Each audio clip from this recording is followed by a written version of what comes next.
नाज़रीन, पिछली सदी में दुनिया ने बहुत बड़े बड़े जुल्म देखे और पिछली जो गुज़िश्ता सदी थी ना, ये इंसानी तारीख की सबसे ज़्यादा रुथलेस और बेरहम किस्म की सदी थी। इसकी वजह यह है कि इस सदी ने जो जंगें देखी थी वो तो आज की भी जो हमारी नस्ल है उन्होंने नहीं देखी हुई। मतलब आप देखें कि गुज़िश्ता 20 सालों में हमने देखा वॉर ऑन टेरर, कितनी बड़ी जंग चल रही, कोई 45 लाख इंसान इसके अंदर मारे गए थे। लेकिन ये वाली जंग भी उन जंगों के सामने कुछ भी नहीं है जो कि पिछली सदी में लड़ी गई। मिसाल के तौर पर आप देखें वर्ल्ड वार 2, इंसानी तारीख की सबसे बड़ी जंग, किसी जंग में इतने इंसान नहीं मारे गए करोड़ों की तादाद में जितने उस जंग के अंदर मारे गए थे। एक और जो बहुत बड़ा जुल्म गुज़िश्ता सदी में हुआ वो तो वैसे उससे भी पहले यानी 18th सेंचुरी से शुरू हो गया था, वो ये कि यूरोपियन पावर्स जो हैं वो यूरोप से निकल के दुनिया के मुख्तलिफ इलाकों में फिज़िकली जाकर कब्ज़ा करती गई और वहाँ पर कॉलोनीज़ बनाती गई। अफ्रीका से लेके एशिया तक हर जगह उन्होंने कॉलोनीज़ बनाई। बहुत सारे मुल्कों के ऊपर उन्होंने इतना जुल्म किया।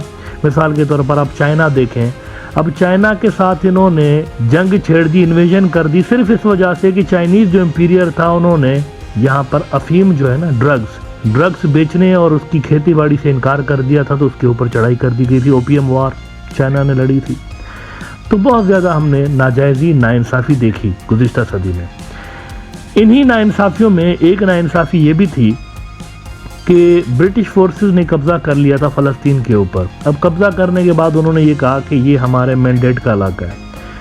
अब सबसे पहली बात तो ये थी कि वो यूरोपियन कौम थे, यूरोपियन एक फोर्स थे, उनका क्या ताल्लुक़ था फ़लस्तीन के साथ, लेकिन उन्होंने यहाँ पर कब्ज़ा करके कहा कि ये हमारा ब्रिटिश मैंडेट है। और फिर उन्होंने 1937 में फिर एक और बहुत बड़ा काम ये किया था कि एक कमीशन बनाई थी, कमेटी इन्होंने बनाई थी। उस कमेटी का नाम था पेल कमीशन। और ये पेल कमीशन असल में उनका एक लोकल काउंसलर था, ऐसे ही छोटे लेवल का कोई पॉलिटिशियन था।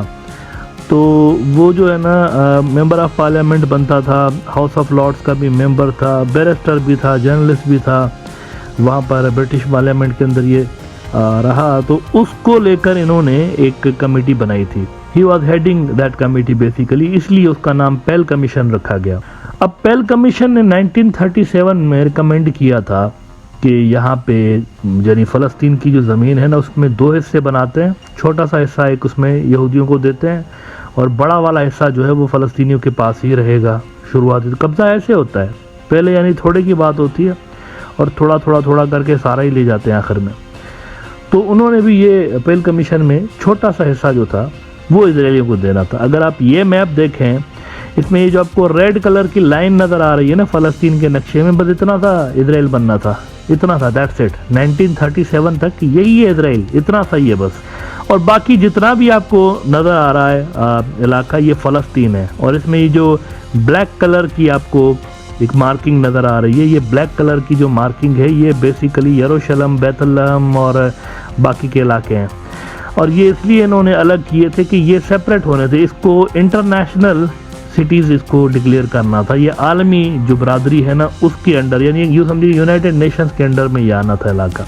इनिशियल प्लान ये था। अब इसके अंदर भी एक बहुत बड़ी 2 नंबरी थी।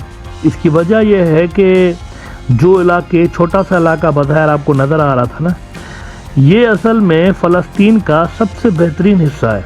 यानी जो इलाका यहूदी बरादरी के पास जाना था, इसके अंदर आप देखें कि सबसे ज़्यादा जो फर्टाइल एग्रीकल्चरल लैंड है ना वो इसी इलाके के अंदर है जो यहूदी बरादरी के पास जाना था। गलीली जो है वहाँ पर, नहर गलीली वो भी वहाँ पर है, ये उनको देना था। बाकी देखें तो नेगेव का जो डिज़र्ट है वो, और फिर वेस्ट बैंक जो है ये, गज़ा की स्ट्रिप, ये सारे मिला के फ़लस्तीनियों को देने थे। बाकी का इलाका ऐसे ही था। जो सबसे बेहतरीन इलाका था और सबसे बड़ी बात, कोस्टल लाइन सबसे ज़्यादा जो है वो फ़लस्तीनियों के पास नहीं थी, उनके पास थी।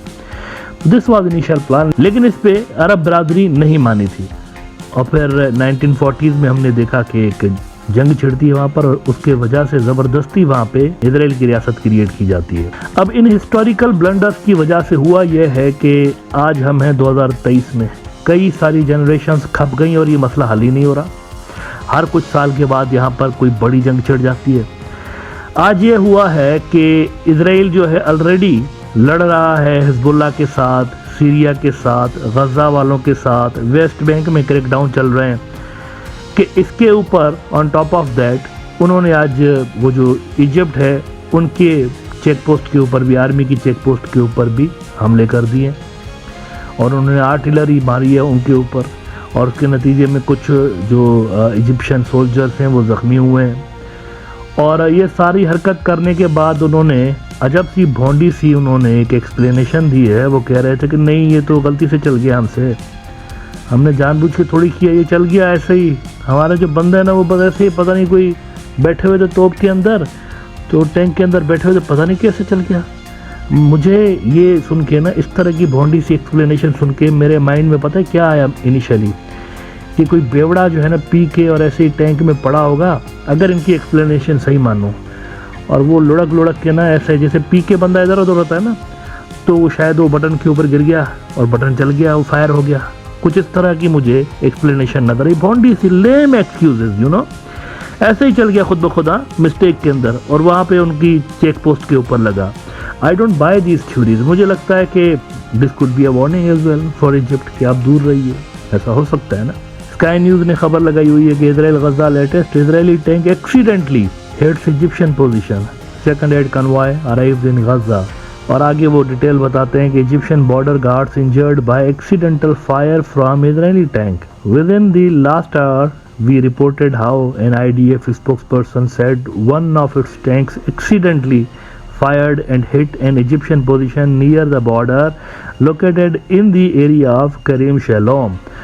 अच्छा, करीम शलोम का इलाका अगर आप मैप देखें तो ये बड़ा इंटरेस्टिंग इलाका है जहाँ पे ये वाक़या पेश है। करीम शलोम का वो इलाका है जो कि असल में यानी गजा, इजराइल और ये जो इजिप्ट है ना, इनका ट्राई जंक्शन, ये वहाँ पर ये वाक़या पेश आया है। एक्सीडेंटल फायरिंग अगर हुई भी है तो स्ट्रेटेजिकली इंपॉर्टेंट इलाके के अंदर हुई है। मतलब देखे ना, इधर भी हो सकता था दूसरी साइड पे, लेकिन नहीं। एक्सीडेंटल फायर ने कहा कि यार मज़ा नहीं आ रहा, उधर इजराइल वाली साइड पे नहीं, मैं गजा वाली साइड पे फटूंगा, यहाँ से जाऊंगा मैं इजिप्ट के अंदर, और जाकर मैं इधर उधर नहीं, यानी मैं वीराने में नहीं गिरूंगा, मैं गिरूंगा भी तो पोस्ट के ऊपर गिरूंगा, इजिप्शियन पोस्ट के ऊपर, and I will make sure कि उस पोस्ट के ऊपर गिरूं जिसके अंदर सोल्जर्स हैं। तो मेरा नहीं ख्याल कि ये कोई एक्सीडेंटल है।